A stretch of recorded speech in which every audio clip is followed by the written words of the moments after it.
Belum kering luka ketika Hamas tiba-tiba menembakkan rudal dan roket untuk menghancurkan Israel beberapa hari lalu. Kini, pemerintah Israel menghadapi potensi konflik lain di perbatasan utaranya dengan musuh yang jauh lebih tangguh, yaitu Hizbullah di Lebanon. Mari kita sama-sama melihat bagaimana sih kekuatan dari militer Hizbullah. Sejak Mei lalu, video pengumuman ini memang telah beredar bahwa Hizbullah akan mensimulasikan penyerbuan pangkalan Israel dalam latihan selama 2 jam di desa Aramta di Lebanon pada tanggal 21 Mei. Selama latihan itu berlangsung, para pejuang bertopeng ini memamerkan berbagai persenjataan yang mereka miliki, menembak dari belakang sepeda motor hingga meledakkan bendera Israel yang dipasang di perbukitan. Latihan ini dilakukan menjelang peringatan Hari Pembebasan, sebuah perayaan tahunan penarikan pasukan Israel dari Lebanon Selatan pada tanggal 25 Mei 2000 lalu dan sengaja dilakukan di tengah meningkatnya ketegangan antara Israel dan Iran. Dan kabar terbaru, Hizbullah dan Israel memang telah saling tembak sejak 8 Oktober lalu. Berawal dari Hizbullah yang menembakkan rudal ke posisi Israel di Sheba Farms sebagai solidaritas dengan Palestina.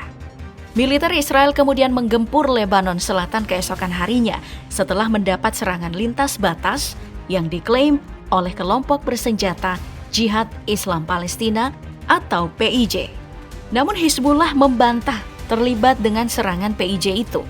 Ternyata serangan bom Israel itu membuat 3 anggota Hizbullah gugur.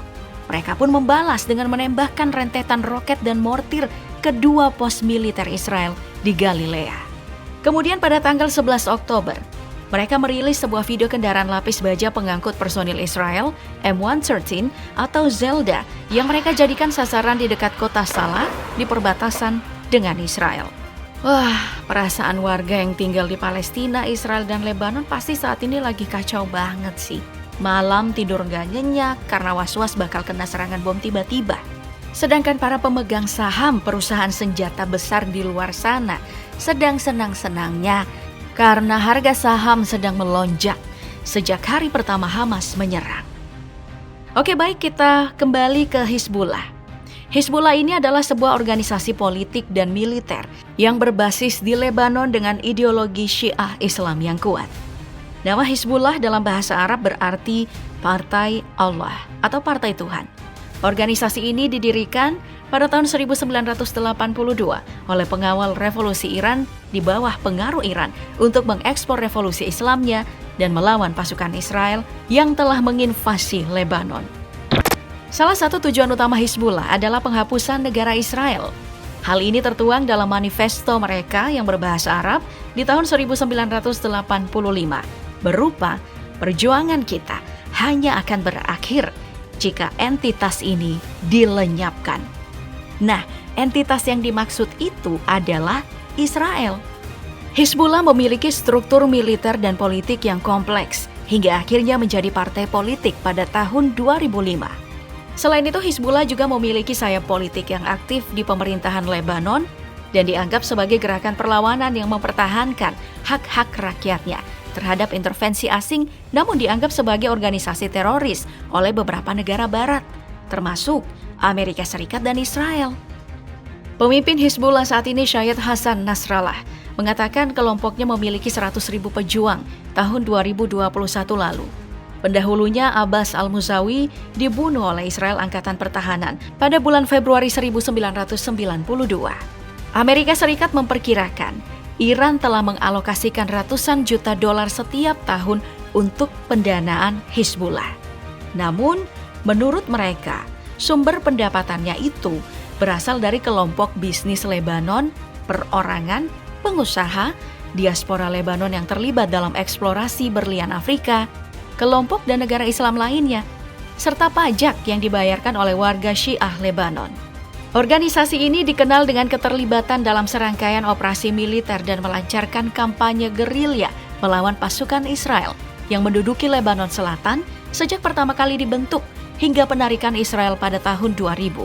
Kemudian pada 12 Juli Perang Lebanon 2006 meletus. Perang ini juga disebut sebagai Perang Israel Hizbullah 2006, sedangkan di Lebanon dikenal sebagai Perang Juli yang berlangsung 34 hari. Mereka ini berusaha menekan Israel agar membebaskan 3 warga Lebanon yang dipenjara Israel dan membunuh sejumlah tentara Israel serta menculik 2 orang sebagai tawanan perang. Hal ini membuat Israel balik melancarkan serangan militer besar-besaran terhadap Hizbullah yang berakibat pada kematian lebih dari 1.000 warga Lebanon dan sekitar 1 juta orang mengungsi.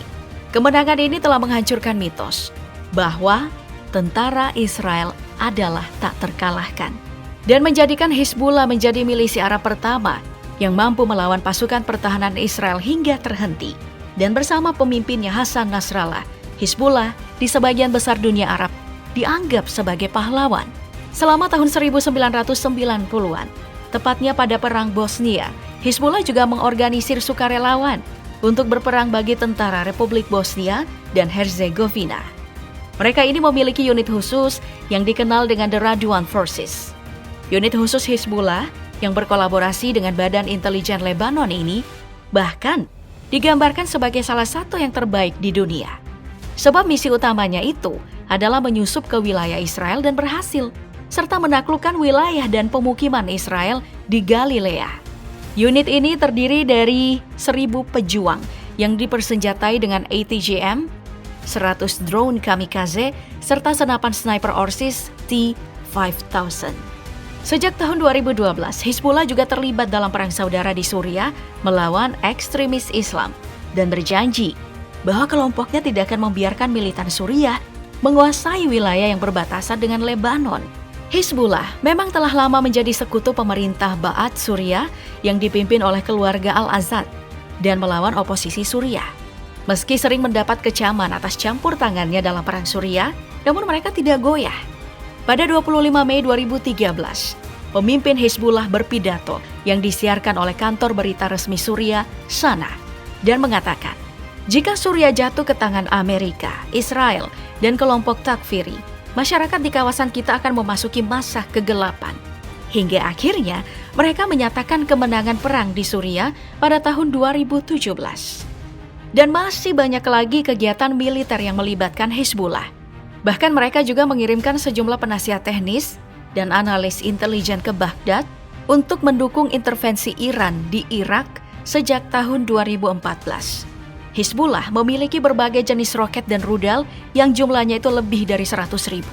Beberapa di antaranya adalah rudal Katyusha buatan Uni Soviet yang memiliki jarak tempuh hingga 40 km dengan hulu ledak seberat 20 kg. Mereka juga memiliki keluarga rudal Fajar yang merupakan jenis Katyusha generasi ketiga buatan Iran.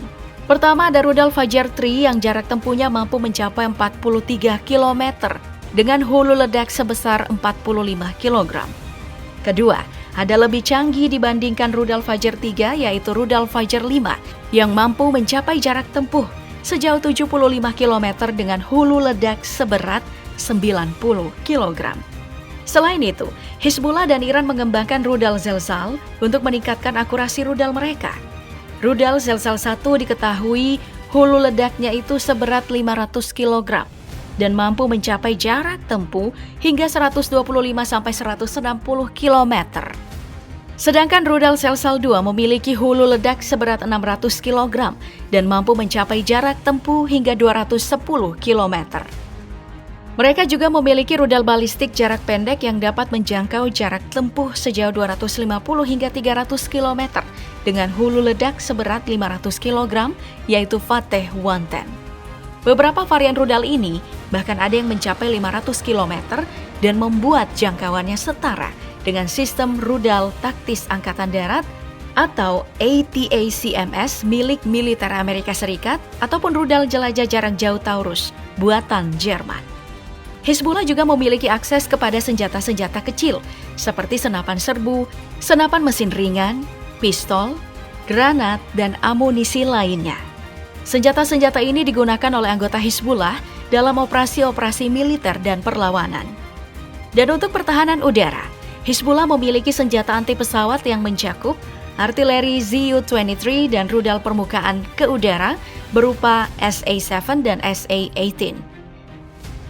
Kemudian, salah satu senjata paling efektif yang mereka gunakan itu adalah rudal anti kapal C-802 yang disebut-sebut dapat dengan mudah menenggelamkan kapal induk bernilai miliaran dolar milik Amerika Serikat jika mereka melakukan intervensi langsung. Tapi sepertinya hal ini tidak mempengaruhi Amerika Serikat. Soalnya, Senator senior Amerika Serikat Lindsey Graham sempat mengancam Iran dan Hizbullah jika berani menyerang Israel, mereka akan turun tangan dan membuat Iran menanggung akibatnya yang sangat besar. Oh iya, Hizbullah tidak hanya memiliki sayap bersenjata dan politik, mereka juga memiliki program pembangunan sosial yang mengoperasikan sekitar 4 rumah sakit, 12 klinik, 12 sekolah, dan 2 pusat pertanian yang memberikan bantuan teknis dan pelatihan kepada para petani. Perawatan medis mereka ini bahkan lebih murah dibandingkan sebagian besar rumah sakit swasta di negara tersebut dan gratis bagi anggota Hizbullah.